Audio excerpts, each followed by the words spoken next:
दीपावली के 4 दिन पूर्व पड़ती है कार्तिक मास के कृष्ण पक्ष की एकादशी, जिसे कि माता लक्ष्मी जी के नाम पर रमा एकादशी कहा जाता है।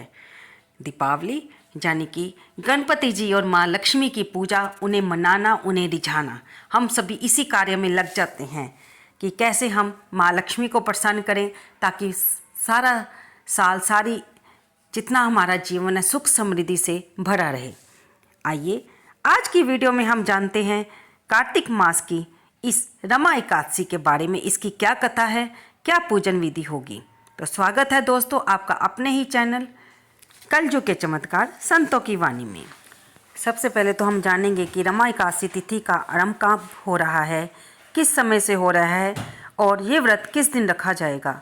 रमा एकादशी तिथि की शुरुआत 8 नवंबर 2023 को सुबह 8:23 से हो रही है और अगले दिन 9 नवंबर 2023 को सुबह 10:41 पर इसका समापन होगा।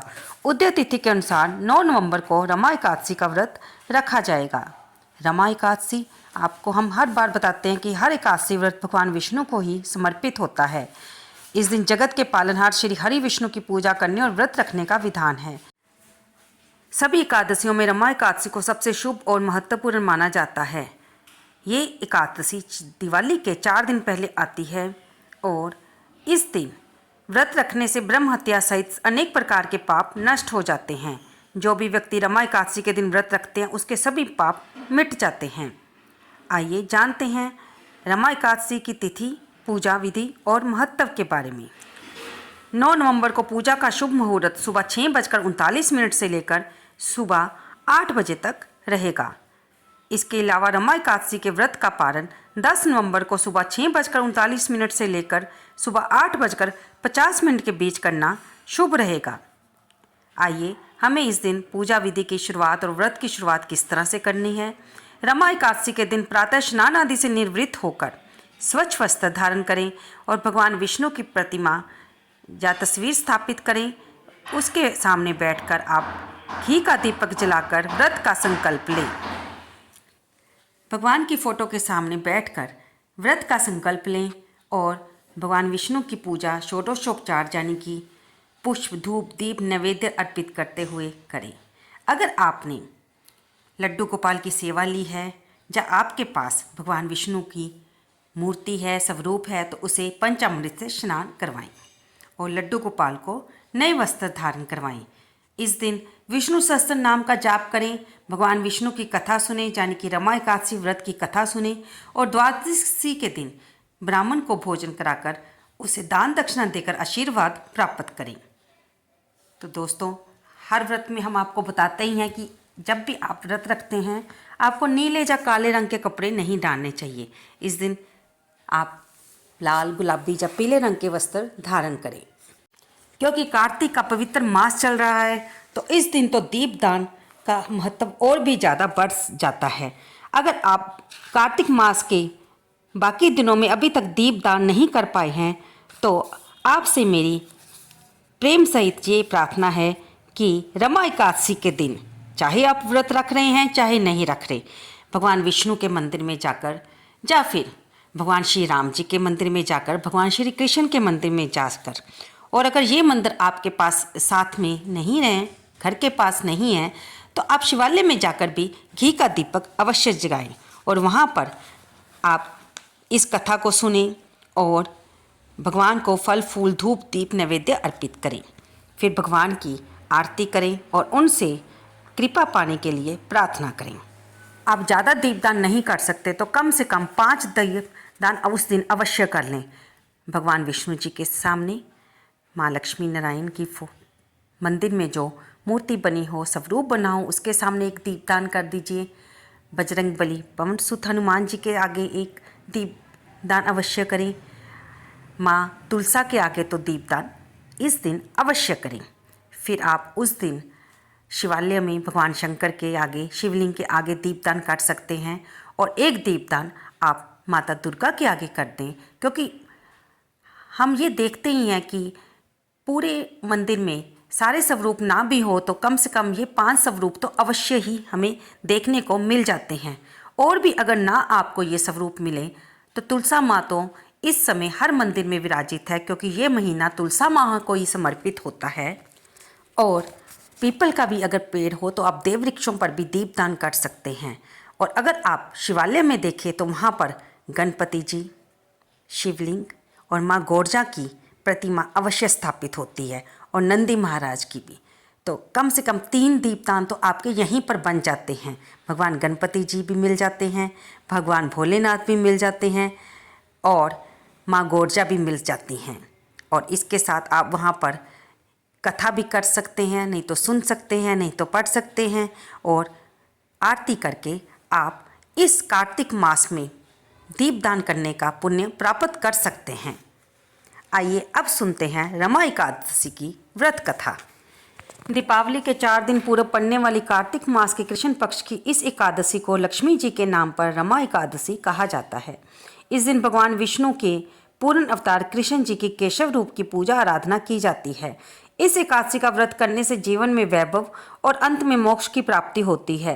धर्मराज युधिष्ठिर ने कहा, हे केशव, कार्तिक कृष्ण एकादशी का क्या नाम है? इस व्रत की क्या विधि है? इसके करने से क्या फल प्राप्त होता है? मुझे विस्तार पूर्वक सुनाइए। भगवान श्री कृष्ण बोले, हे राजन, कार्तिक के कृष्ण पक्ष की इस एकादशी का नाम रमा एकादशी है। ये बड़े बड़े पापों को नाश करने वाली और असीम वैभव देने वाली है।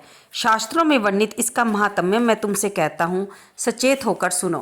प्राचीन काल में मुचकंद नाम का एक राजा था। उसकी इंद्र के साथ गहन मित्रता थी, और साथ ही यम, कुबेर, वरुण तथा विभीषण के साथ भी मित्रता थी। वह राजा बड़ा धर्मात्मा और विष्णु भगत था, और न्यायपूर्वक राज्य करता था। राजा मुचकंद के एक कन्या थी जिसका नाम चंद्रभागा था। उस कन्या का विवाह चंद्रसेन के पुत्र शोभन के साथ हुआ था। एक समय शोभन अपने ससुर मुचकंद के घर आया। उन्हीं दिनों जल्दी ही पुण्यदायिनी रमा एकादशी आने वाली थी। व्रत का दिन समीप आया तो चंद्रभागा को सोच हुई कि मेरे पति बहुत दुर्बल हैं और मेरे पिता के व्रत के बारे में आज्ञा अति कठोर है। दशमी को राजा ने ढोल बजाकर सारे राज्य में ये घोषणा करवा दी कि रमा एकादशी को सभी लोग व्रत करेंगे। घोषणा को सुनते ही शोभन को अत्यंत चिंता हुई और अपनी पत्नी से बोला, अब मुझे क्या करना चाहिए? मैं किस प्रकार भूख सहन नहीं कर सकूंगा। ऐसा उपाय बतलाओ जिससे मेरे प्राण बच सकें, अन्यथा मेरे प्राण अवश्य चले जाएंगे। चंद्रभागा कहने लगी, हे स्वामी, मेरे पिता के राज में एकादशी को कोई भी भोजन नहीं करता। हाथी, घोड़ा, ऊंट, बिल्ली, गौ आदि भी तृण और जल आदि ग्रहण नहीं कर सकते, तो मनुष्य का कहना ही क्या है। यदि आप भोजन करना चाहते हैं तो किसी दूसरे स्थान पर चले जाइए, क्योंकि यदि आप यहाँ पर रहेंगे तो आपको अवश्य ही व्रत रखना पड़ेगा। ऐसा सुनकर शोभन कहने लगा, हे प्रिय, तुम्हारे साथ मैं भी व्रत करूँगा, जो भाग्य में होगा देखा जाएगा। ऐसा विचार करके उसने व्रत किया और वह भूख और प्यास से अत्यंत पीड़ित होने लगा। जब सूर्य नारायण भगवान अस्त हो गए तब रात्रि जागरण का समय आया। ये जागरण वैष्णवों को तो अत्यंत हर्ष देने वाला था, परंतु शोभन को अत्यंत दुखदायी लगा। प्रातःकाल होते होते शोभन के प्राण निकल गए। तब राजा ने चंदन की चिता में उसका दाह संस्कार कराया, परंतु चंद्रभागा ने अपने पिता की आज्ञा से अपने शरीर को दग्ध नहीं किया। शोभन की अंत्येष्टि क्रिया करने के पश्चात वे अपने पिता के घर में ही रहने लगी। रमा एकादशी के व्रत के प्रभाव से शोभन मंदराचल पर्वत पर धन धान्य से परिपूर्ण तथा शत्रुओं से रहित एक सुंदर देवपुर को प्राप्त हुआ। वह अत्यंत सुंदर रतन और वैद्युर मणि जटित स्वर्ण के खंभों पर निर्मित अनेक प्रकार की स्फटिक मणि से सुशोभित भवन में सिंहासन पर आरूढ़ होता हुआ, श्वेत चट और चवर, मस्तक पर किराट, कानों में कुंडल, कंठ में हार, बाहु में कपूर विभूषित गंधर्व और अप्सराओं से घिरा हुआ ऐसे शोभित होता था मानो अपनी सभा में देवराज इंद्र विराजमान हो। ब्राह्मण के वचन सुनकर चंद्रभागा बड़ी प्रसन्नता पूर्वक ब्राह्मण से बोली, हे ब्राह्मण, ये सब बातें आपने प्रत्यक्ष देखी हैं या स्वप्न की कर रहे हैं? ब्राह्मण कहने लगा, हे पुत्री, मैंने महावन में तुम्हारे पति को प्रत्यक्ष देखा है। साथ ही किसी से विजयी ना हो ऐसा देवताओं के नगर के समान उसका नगर भी देखा है। उन्होंने ये भी कहा है कि ये स्थिर नहीं है। जिस प्रकार ये स्थिर रह सके वह उपाय आपको करना चाहिए। चंद्रभागा कहने लगी, हे विप्र, आप मुझे वहाँ पर ले चलें। पतिदेव के दर्शन की मेरी तीव्र लालसा है। मैं अपने किए हुए पुण्यों को उन्हें दे दूंगी, इससे उनका नगर स्थिर हो जाएगा। आप ऐसा उपाय कीजिए जिससे उनका और मेरा मिलन हो सके। आपकी अति कृपा होगी और आपको पुण्य भी मिलेगा। सोम शर्मा चंद्रभागा को साथ लेकर मंदराचल पर्वत के समीप वामदेव ऋषि के आश्रम में गया। वामदेव ऋषि ने उनकी बातें सुनकर वेद मंत्रों से उज्जवल तिलक द्वारा चंद्रभागा का अभिषेक किया। तब ऋषि मंत्र के प्रभाव से और एकादशी के व्रत से चंद्रभागा का शरीर दिव्य हो गया। वह अत्यंत प्रसन्नता के साथ अपने पति के निकट गई और अपनी प्रिय पत्नी को आते देखकर शोभन अत्यंत प्रसन्न हुआ। उसको बुलाकर अपनी बाईं ओर बिठाया। तब चंद्रभागा ने कहा, हे प्राणनाथ, आप मेरे सभी पुण्यों को ग्रहण कीजिए, जिससे आपका ये नगर और राज्य स्थिर हो जाए। जब मैं 8 वर्ष की थी तब से ही मैं सभी एकादशियों के व्रतों को पूर्ण श्रद्धापूर्वक विधि विधान के साथ करती आ रही हूँ। इस पुण्य के प्रताप से आपका ये नगर स्थिर हो जाएगा तथा समस्त कार्य होकर प्रलय के अंत तक रहेगा। इस प्रकार चंद्रभागा दिव्य रूप धारण कर तथा दिव्य आभूषणों और वस्त्रों से सुसज्जित होकर अपने पति के साथ रहने लगी। हे राजन, मैंने ये रमाई एकादशी का महात्म्य कहा है। जो मनुष्य इस व्रत को करते हैं उनके समस्त पाप नष्ट हो जाते हैं। कृष्ण पक्ष और शुक्ल पक्ष दोनों की एकादशी समान हैं, इनमें कोई भेदभाव नहीं है।